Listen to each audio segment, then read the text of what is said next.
Hi, good morning guys. Ay afternoon na pala kasi past 12 ay 1 p.m.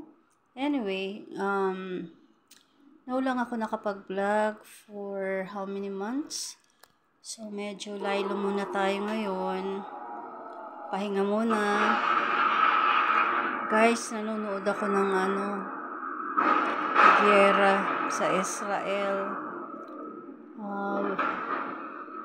Just pray for them. Pagdasal natin sila.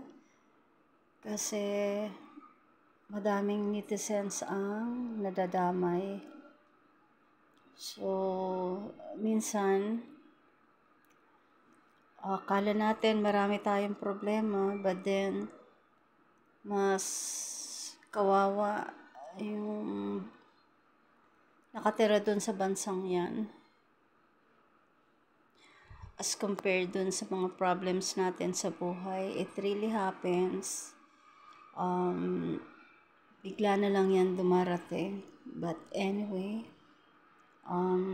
just have to pray because wala naman tayong ibang kakampi kundi si Lord nasa taas. So in Jesus' name, we pray for them. And also,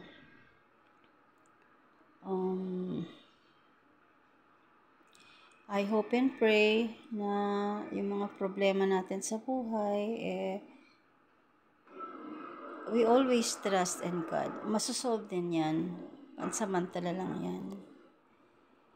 And whatever we experience, we just all surrendered to the Lord. So guys, I'm having my lunch today, pero katatapos ko lang mag-general cleaning. So, eto yung nilunch ko. Yan, ayan guys, yung pinapanood ko. Ayan, nag-noodles lang ako and ayan, bread pan. Okay, bread pan yung kinain ko. So, later na ako magluluto. Siguro pang dinner na namin. Ayun. Pagdating na lang siguro ni husband from his dialysis session. So, ako lang naiwan sa bahay. Ayun.